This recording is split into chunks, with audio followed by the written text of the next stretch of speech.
Started now. Hello, everyone. Hello. Hi. Hi. I'm Özge. I'm with Asia Arts Archive. Thank you so much for spending your time with us today. I'm delighted and very happy to be with Warren Donchiwo and Samson Young, two artists that the Asia Arts Archive team has been following for many years.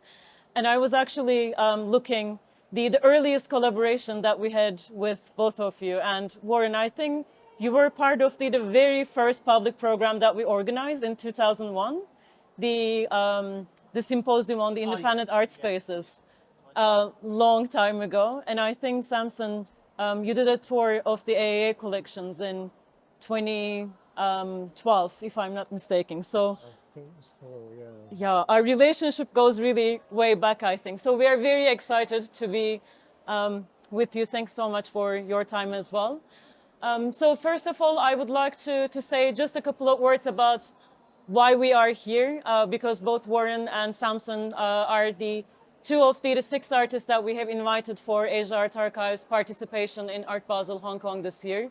I'll just say a couple of words about the show, the project, and then we would love to hear more from you about your contributions and your artworks. So as you might see, the exhibition that we organized this year is called Life Size or Not, Another Portrait of Hong Kong Art. And it really builds on our new library, our renovated library that we opened to the public once again last year. One thing I would like to say is that it was a really interesting process for us because it was the time when we asked ourselves what it means to grow. And we decided that we would like to stay in the same space, but we would like to create more space for the artists that we work with, our users who use the library and our resources, and renew our commitment to the Hong Kong arts community. And that's the reason why we also created a new space within the library that's called the Hong Kong Room. My colleague Anthony Young, who's been leading this project. And this is basically an area, it might be a discussion space, it might be also a place that would gather all the resources that we have. But the idea is that we'd like to ask questions about how to write art histories of Hong Kong. And we don't want to do this, we don't only want to ask these questions by ourselves, as the team, as an archive, as a library, but of course with artist friends who've been thinking about these questions for a very long time already. So for us, it's very important that your contributions basically help us to better articulate the research that we do, and then we develop things together. So thank you so much for your contribution for that once again.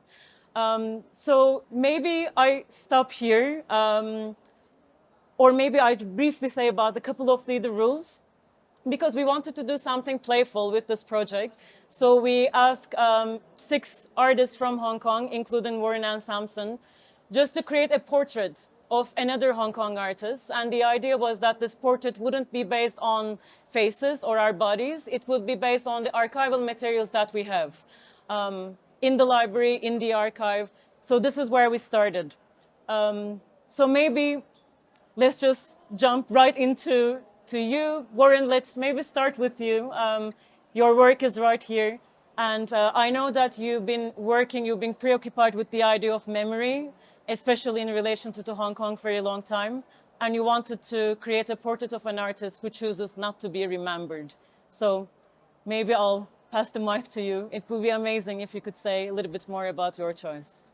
And yeah, this is artist. I interviewed him more than 20 years ago. And so I had a write-up about this artist that I prepared to publish 20 years later. And so we sent him emails for his permission of using images and different rights, and he didn't reply until much later, and he kind of like he didn't return down my invitation, but he simply said that I don't deserve to be remembered. And then I find it's a little bit unusual, and I did reply to him, but of course I would not hear him anymore. And I don't know, would it be simply an excuse not to be part of this book for some reasons I don't know, but I just find it's a very interesting idea because usually we try to remember as we easily forget things, but we find difficult to control how other people would remember me or not. And most of the time, we would be simply surprised that like people could still remember a lot of things. So when I was asked to choose a Hong Kong artist for this work, and I thought it's almost like very natural choice for me to, feature him.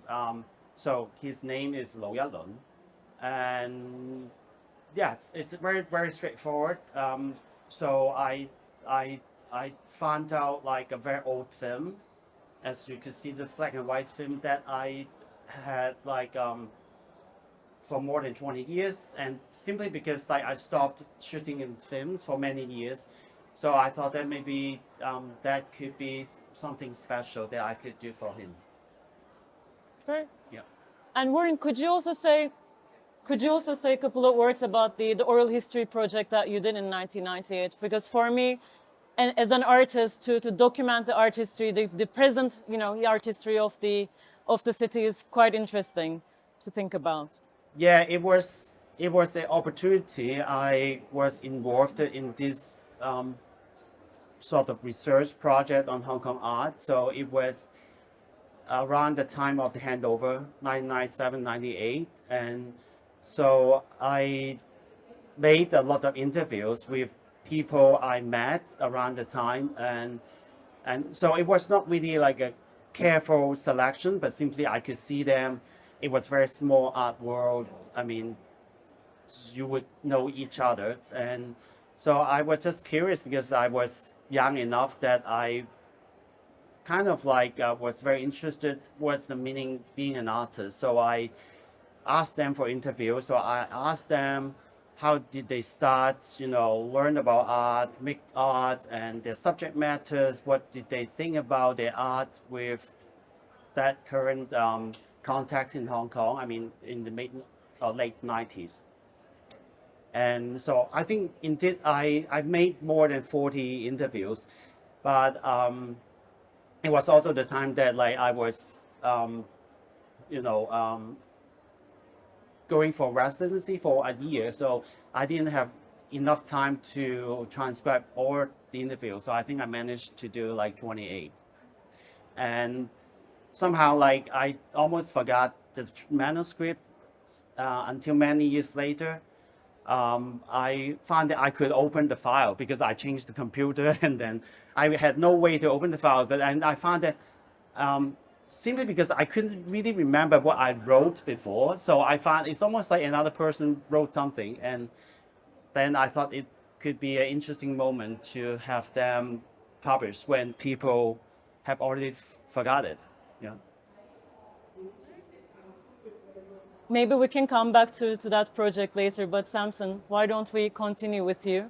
When we wanted to exchange some ideas about why Samson chose to work on Anthony Leung, we asked him and you said, I like her work, I like her practice, that's why I wanted to choose her. That was quite interesting for us, for the Asia Art Archive team to think about what you said, because we know that the space between intentionality and randomness is something that's also very key to your practice, to your artistic practice. So it would be amazing to hear a little bit more from you about why and how you wanted to work on Anthony Leung. Right. Yeah. So I picked Anthony Lemusan as the subject for the project, and uh, I had an email conversation with her about the project. It was very simple. I asked her a couple of questions, and she sent me materials that she thought that she wanted me to read. Maybe she thought I might not have read them. Uh, and actually, previously we've had another conversation like this when when we did a conversation together at the Asian Society. So it was also a very casual conversation, but it was also kind of about her work. And so we've had that history of interaction. But I can't, I actually I can't say that I've had a lot of interaction with Leung, but she's one of those people, one of the writers from here um, who I feel like I feel like we have an understanding of each other, or I have a maybe I feel like she understands me, and I sort of somehow have an intuition about the way she thinks, and although we haven't really had a lot of interaction. So she's one person like that, and then there's another person, Leung is another person like that. And again, we've sort of known each other for a while, but we truly haven't had that many interaction outside of a professional context. But every time we had a conversation, I feel like I don't really need to tell her a lot, and she would get things. And so I feel, and I don't know if that's me reflecting that impression onto how I feel about her, but I also feel that way um, about Limbo, I guess. So and so with this, so okay, we had that email conversation, and then from there, I just kind of improvised and started looking at the materials, um, and a lot of it is sort of circumstantial as well, sort of what I was looking at, uh, and what I had access to, what I was able to look at when I was online. Because for much of this, as you know, I was actually not in Hong Kong. I was in another city doing a project. But I did want to make a video instead of just doing making a photo. That was something that was new to me, because um, I mean, also very quite directly just responding to the fact that there's a lot of um, uh, performance pieces in the modes repertoire. Um, and what else can I say about the video? I mean, so there are these materials.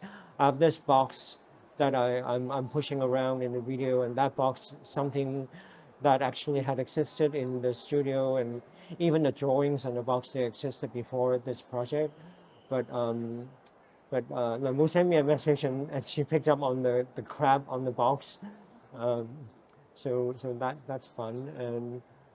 And I felt so. I also the about the spotlight. So when I was conceiving of this project, I was involved in a project of my own that involved spotlight, and so actually pushing the box around is something that I was doing in that performance, and I started thinking, like looking at the shadow, and thought that's actually kind of an interesting visual as well. And uh, I mean, in my mind, it sort of makes sense, because I have this, again, like idea that maybe Liang Bo has an interesting relationship with being in the limelight or not. I feel like, like that she, like, because some of her performances are very radical and sort of she's very in it, very central. Her body is very central. Um, but she might be hiding in a fridge, or like she might be keeping people a little away with smell or something, like, she's, she keeping people at arm's length. And then of course she's also very involved with writing about other people's work and editing books for other people. So all of those elements added up together into the visual that we are looking at.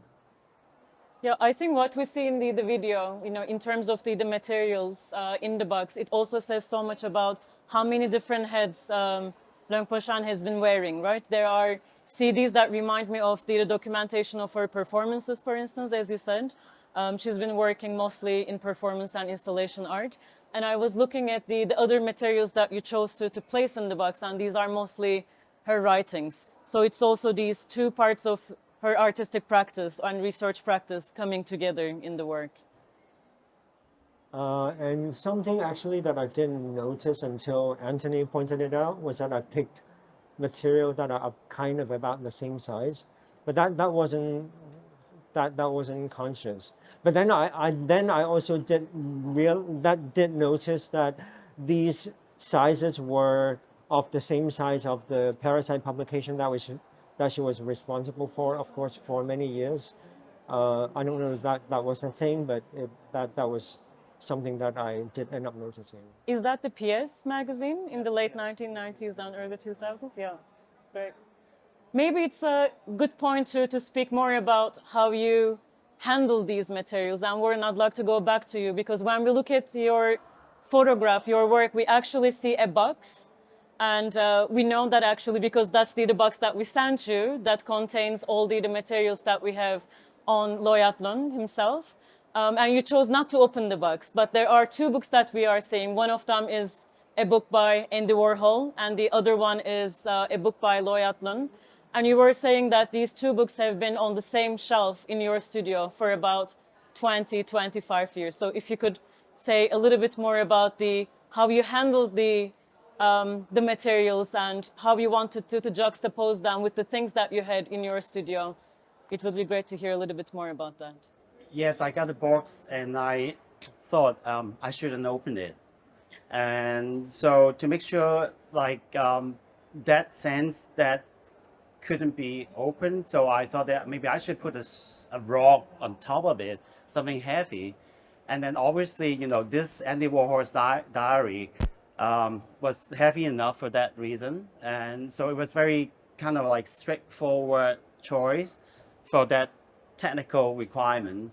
But then of course you can always ask why. And this book had been on the shelf for many, many years. I just got it when I was a student, mainly because it was cheap. It was just like a telephone book, and then I thought it's so cheap that I could afford. And so basically it's this discount book put on the storefronts, in the box. And then I didn't really read it, touch it until many, many years later. And I found it was very interesting entries of his experience in Hong Kong. And yeah, that's an amazing thing. And then the other thing I could have, it was the glass.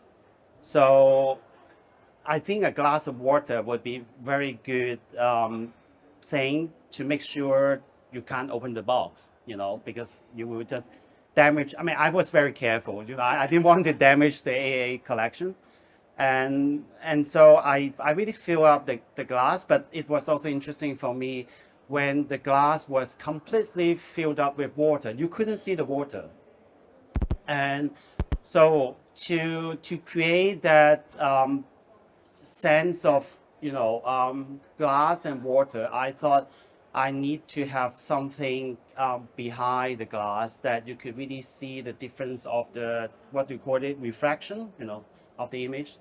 And so it's good that because, Llewellyn was just next to Andy Warhol in the bookshelf, which cost much more money than the Andy Warhol's book. And so it's just great, but I just, instead of having it, the front cover, I put it the back cover. And so you could see a bit of the introduction of that book through the glass. And I mean, his name is barely legible. It's very small in it. And that's it. I mean, it was a bit of experiments because I used film, very old film. And I could tell you that they all stuck together. So in the studio, I didn't put it in any climate control room. So it was damp.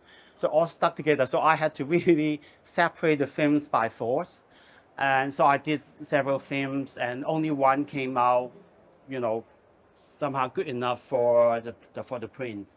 And that's why it's been amazing. You saw the sort of like halo, and it was like I didn't expect, but I found it's interesting for me.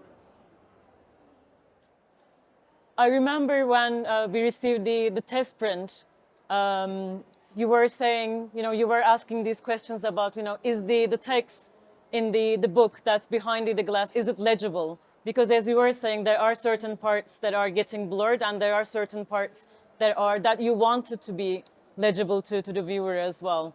So for me, it's also the going back and forth, the tension that you're creating with that. And the image itself is completely blurred. For instance, the image on the cover of the book in the back. Yeah, I actually, because I wasn't sure if the film would really work, so I also took it with digital camera. And in the digital cameras, actually, it's all crystal clear. You could really read everything.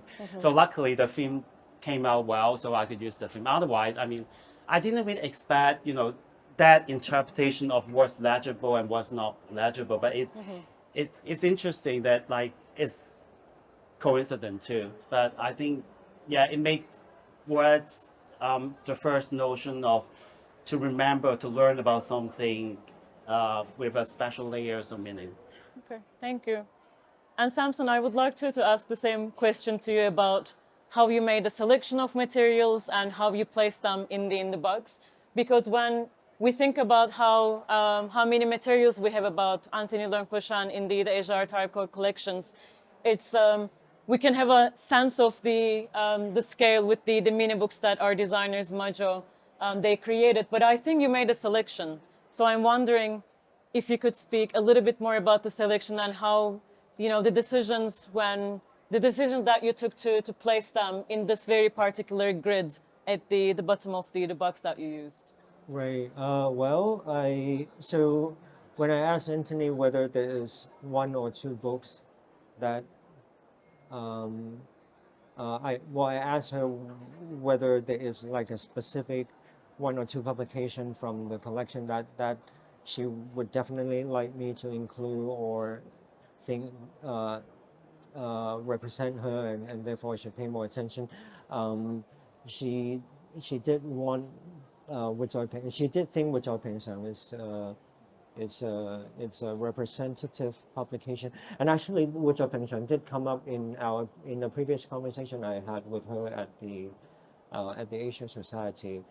And then so I wanted to include that book. And then for the rest of the book, material. I was trying to include something that is from her performing career, include something from her time when she was. Sort of earlier when she was working at PS and some more recent publication and so I try to really include a range and but I guess it's difficult to find sort of like a representative collection of material, especially because so much of her material. I mean, if you're looking at only sort of printed matter publication, it would appear that she writes or edits more than she is a performing artist. But she also has of course, a very substantial performing art practice, which are documented in video form, uh, which I mean, once something is digitized, it doesn't really it's not uh, are we going to start counting hours of materials but I did want to include it, but I know I mean I knew that I was going to do this spotlight thing, and the DVDs and the CDs, I knew that if they were in the box they would reflect light, so that was something that I wanted to do. And then, I mean, they fit, again, they fit very, actually, they kind of fit perfectly as a grid of 3 by 3 in the box. But that was also coincidental. It wasn't planned that way. But yeah, when I took them to, I did this in a studio that I rented. But when I took it to the studio and lined them up, they kind of just miraculously just fit it in the grid. So that was very quick, and but not a lot of thought had actually gone into that decision. Could you also say a couple of words about the container that you chose for this moving image? The cardboard box itself. For me, I'm used to seeing these books in the library. That is a very almost like a permanent space. It's not moving around. And when we were watching with you, it was something that we discussed, among the team, now there's a sense of movement, there's a sense of mobility that you are giving to these materials. And then that movement also creates that idea of almost like disorientation. I think, the light that you were talking about, it adds an extra layer on top of that as well. Right. Yeah. So the movement and the way the shadow is cast in the box, I mean, I'm moving kind of in and out of the spotlight, but I'm kind of also changing my direction in order to sort of play with the shape of the shadow. I mean, the box was something that already existed in the studio, and I kind of just reused something. Uh, it was the box was made for another project that didn't actually get included. So I had that box and those drawings on there already. And so it was sort of coincidental. But one thing maybe that is a little more, maybe not conscious, but uh, rationalizing, which is that if you remember when I sent the video, there was an earlier version that had some effects on it that looked like it was like burning or um, and but I did know that if I was to record the video and record the sound as well, and then if I with the sound of the box being pushed around, because I mean I heard, because I also heard it when I was doing that project in New York. I was thinking, oh, if I added like a fire, sort of like melting effect in my that that that sound might begin to suggest something else. In my last email with Leung, we were talking about Ping Sung, and you can ask her when you see her, but I can't remember why she started talking about burning books. I mean, she did burn books in her previous performances as well, and and then I jokingly suggest, oh, maybe I should burn materials and in this portrait that I'm doing of yours as well. She didn't write back, but that was like where we ended our email chain. And so, but at the end, I thought, like, if I did that, like, effect, you can actually see what the materials are. So in the second version that I sent you, I took that effect away, which I think I'm happier with. Actually, the context in which these photographs are taken is something that I would like to ask both of you. And Warren, for instance, in your work, the texture of the wall is very compelling for me. And it reminds me immediately either a domestic space or your studio. So I'm wondering if that's something that you were thinking about when you wanted to take the photograph, because we're not necessarily speaking about a neutral background. It's a very specific texture that's related to your way of thinking, your way of working. So I'm wondering if you'd like to say something about this. Um, I'm not sure if it's a really deliberate choice, but as I talked previously, the whole process has been kind of like to respond, like, the developments of the ideas, and then because I decided, no, I don't have to shoot in the studio, but I mean to work in the studio is also a very natural way to do, and because the texture of the walls, I think that partly informed myself that it probably would look good in black and white. Yeah, and yeah, I think that's the reason why I didn't put a backdrop Yeah. for it. Yeah. Yeah. And maybe, Samson, the same question to you. When we look at the background, we can see a wooden floor, but I think what really catches our eye is your shadow, and you briefly mentioned that as well. For me, it's coming in and out of the picture.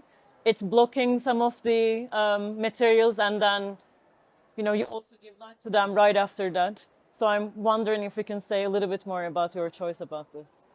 Yeah. So I rented a space for just for an afternoon. I mean, I just basically needed a space where I could mount a moving head spotlight.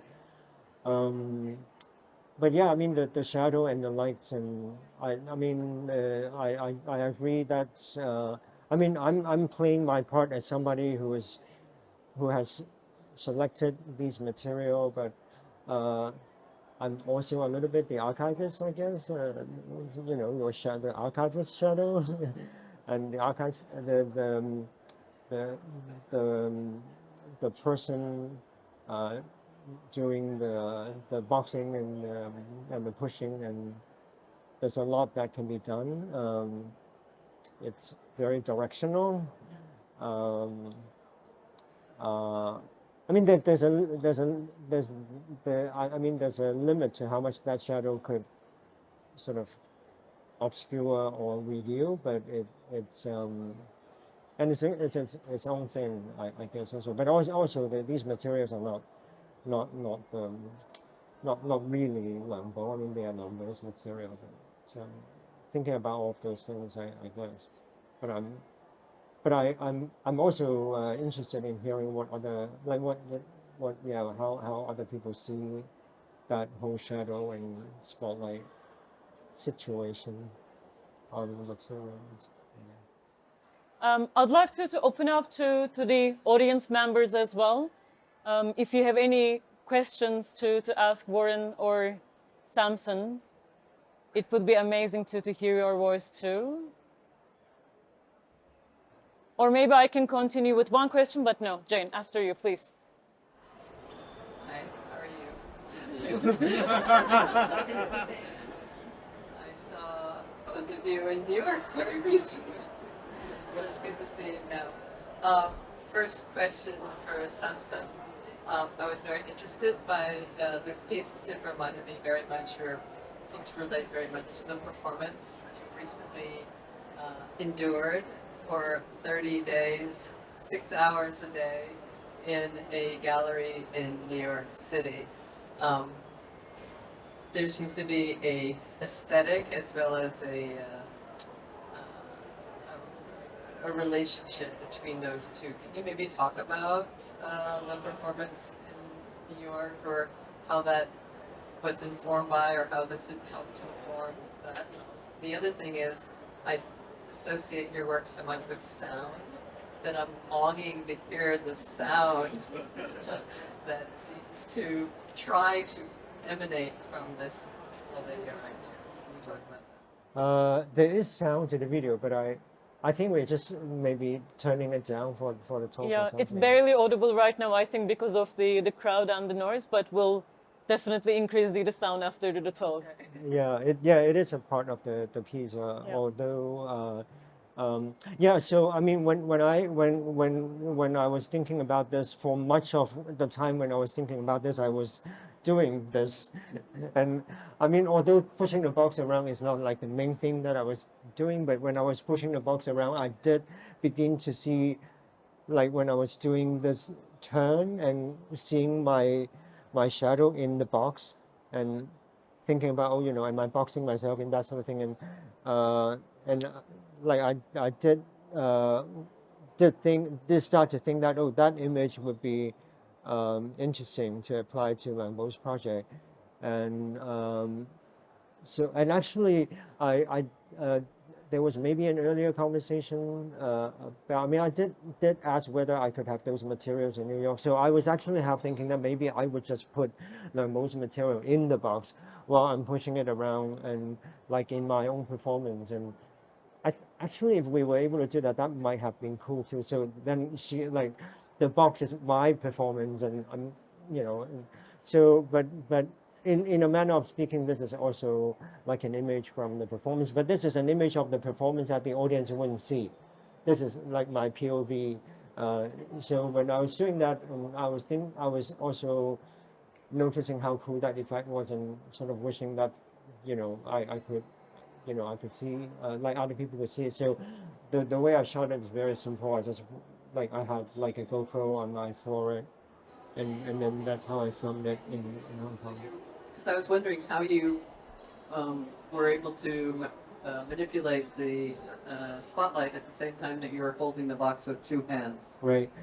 Yeah. So I just had the GoPro camera on me, and I was using the same sort of spotlight tracking situation that I had in New York. But in this instance, I wasn't really moving so much that the spotlight had to had to follow me. I was mostly moving, like going in and out of the spotlight. I was doing like a circle thing. And the sound that will come out of this is similar to the kinds of sounds that one would have heard at your performance in New York. No, it's very different. It's just the sound of the box and the friction of the box on the floor in this instance. So there isn't the rest of what was going on.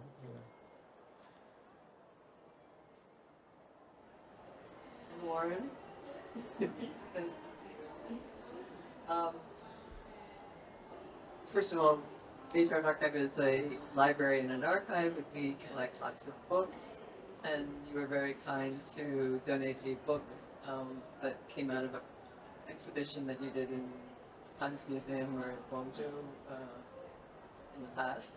And then you see very few books of your, would I call him a mentor of yours, or No, I would say it's more like a friend back More- then.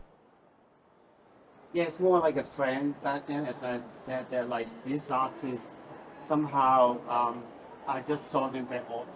Like because there were not so many activities, so whenever you saw them, you feel that you saw them every time. And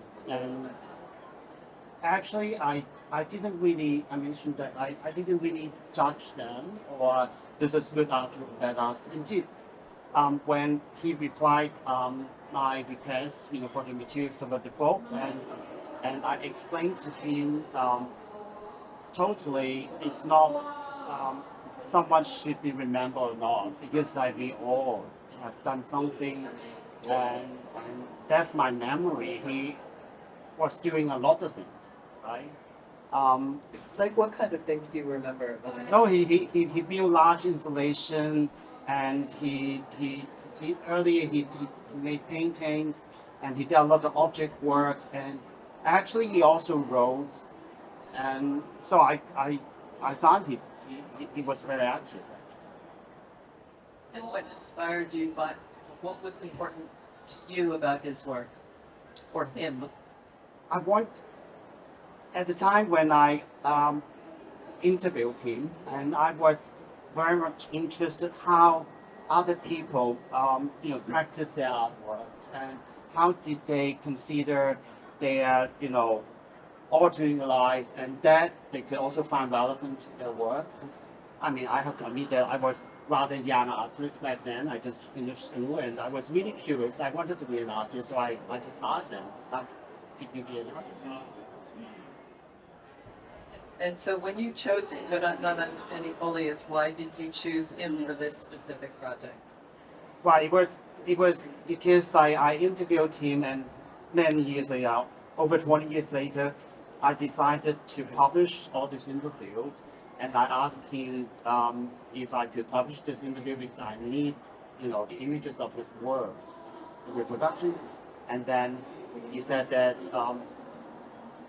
I don't deserve to be remembered. And that is what intrigued you about all of this. And how do you feel about that with regards to yourself? I think there's no conclusion. I just find, when I'm getting older, I really find that it's nothing about being right or wrong, because memory is just so interesting. I mean, I always argued with Sarah because she always said that, oh, you remember it wrong. But then I find it's something you personally would consider more important, and then you remember that even it's wrong. So it's somehow like a feedback to yourself, what you're thinking. And if there was a book about you that you think would provide a fulsome or a complex or a, let's say, thoughtful remembrance of you, what book has it been? I don't know. I'd like to make books with the next one, maybe. One that you do.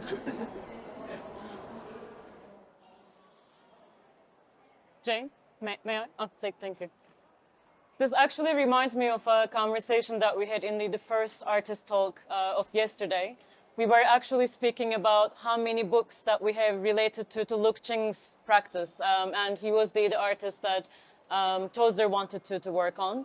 And we were basically saying that you might see that from the miniature books, the scale is actually large, but there is no monograph that we're talking about. So these are all fragments, you know, some of them are magazines, some of them are group exhibitions, but there is not one major publication, for instance, that would be, you know, giving an overview about Leung's practice. So maybe going back to Jane's question, Samson, I would love to hear your opinion about this as well. You know, what would be the favorite material that you would want to see your work in, if you, let's say, look at your practice 20 years from now on? Like as a material that is going to, like that is deposited Yeah. in an archive. Yeah, are you more interested in, let's say, things that contain things, or things that would rather disseminate or distribute ideas or fragments about your practice? Um, well, this is going to sound maybe a little egotistic, but I think having other like interviews of like peers talking about the work, or like a project like this when peers respond to the work, I think um, those are unique, and they are yeah, you have yourself reflected back on you. I mean, it's, I don't know how interesting that is for the audience, but for me it's interesting for me. So I don't hear myself very well, you know what I mean? Like I do myself, but I don't hear myself very well. So it's good to have these sort of like peer feedback, and then you begin to realize what and then I think it's also interesting to have those materials in the archive, because then you're also depositing not just not you're depositing the network, right? You know, like, you know, if I were to pick some peers to talk about my work, who would I pick? And that becomes, I mean, that's a thing. That's like some choices made. Um, I think those are meaningful. Yeah. I'm also thinking about, you know, how much control do we have over these decisions? Because it reminds me of a conversation I had with a friend of mine who was maybe a little bit even more marginal than Loy Atlon, because after he decided that he does not want to be remembered in the art history, he actively started going back to the traces that he left. These were publications, these were, you know, artistic statements that were kept by some curators, by archivists, or some libraries. And he said, can you please remove them? I wanted to be completely forgotten. And this is my artistic choice. And you have to basically work with me. For me, it was quite interesting, because for me, I love that idea of doing this provocative statement about remember, or how to be remembered, or how to be forgotten. But to what extent do we have the control? Because once you basically put your artwork in the public space, to what extent can you retrace it? Or if you do a publication and then again, you know, your ideas are out there, can you actually retrace them, you know, retrieve them back? So it's, for me, it's a really interesting question about control as well. But yeah. I think yes, you can control it, but it can't be too late. Yeah, but I mean, once something is on the internet, you can really, yeah. I mean, I think Seth Price actually did a project where he tried to remove like traces of something from the internet, and tried really hard for like a year or something. Like it almost, I mean, it's like a whole project, but yeah, once it's on the internet, you can. Yeah. Do you know if he was successful, or to what extent he was successful? Yeah, I with think he that? succeeded in doing it. Like where Okay. he went through a whole thing of Okay. trying. You know. Okay, amazing. Perfect. Elaine? I'm actually really interested in what's your first reaction when you hear this project? Because when Anthony was explaining to us colleagues, it's often quite opaque in a way. No, it's in the sense we understand it, but we're just wondering how now as an artist you are putting on this hat as our researcher who would do these things. What's your reaction about? Did you get it? 我咪問佢做乜揀我咯，佢話中意啊嘛，咁咪揀，咁所以我咪咁樣答咯。So I asked Anthony on WhatsApp like why did you pick me, and he said I like you, and so that's my answer for for Leung, which one Since we were trying to explain to people why this work is like this, it's very different from the other ones. Yeah. And then we look at the caption, but it actually comes from Anthony. So now we know. And actually, I didn't really know the title of the exhibition until lately. So I didn't really think I was producing a portrait. So I thought I just did something about an artist. And Anthony, maybe I can ask you to say a couple of words about the title itself. Please, please. Okay, so the idea is that it is a portrait project, but not portraits of faces, but portraits of books, as Özge already mentioned and excellently demonstrated by the 6 artists already. And we call it, and then one of the main reasons we wanted to do this is we want to think about this question that we think about a lot when we build and create Asia Archive as our daily job. Do we want to build a big archive with a lot of books? Is that what we want to do? Is that our ultimate purpose? Do we just collect books? Of course not. We have to ask ourselves constantly about what books to collect and what is a better collection. Doesn't mean that the more books you have is better. Doesn't mean that. So that's why we pay a lot of attention to the differences of the volume of the books of these people. That's why we make these miniature books, right? You can see the different volume of different people. The biggest contrast is between Leung and Qing Jinwei. Leung is the smallest, Qing Jinwei is the biggest. Does that mean that Qing Jinwei is so much more important than Leung? Of course not. That's why there's a kind of discrepancy, in my opinion, of the actual value that the person created or the person achieved and the kind of books as a material form that is produced or left behind. Our job, if we say that we create a collection of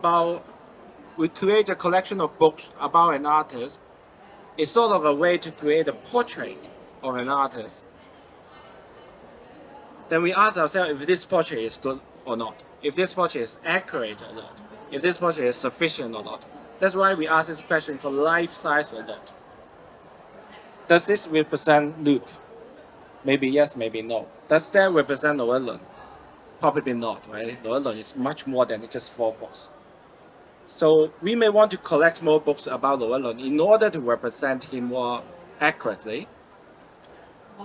But in order to create a portrait of Luke more accurate, do we just collect more books? Or do we throw away some of these books in order to make it more accurate, a better collection? So this is about this. This is about the title, Life Size or Lot. This is about portrait. This is also about how our very strong feeling working in the archive when we work with books, which are just pages and paper. But if you look closer and closer to this book, of course there are people behind. You always have feeling about these people, what they do, their ideals, their dreams, their effort, their achievement and stuff like that. You don't feel for the paper. The paper is just that object, right? You feel for the people behind them. That's why for us, books are portraits. Yeah, more or less like this.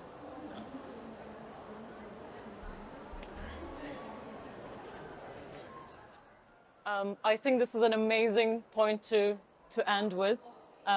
Warren and Samson, thank you so much for your contribution, for making us think more about the collection. I really hope that we'll keep talking about all the books and the library and the archive. Thank you so much. And thank you so much for joining us today.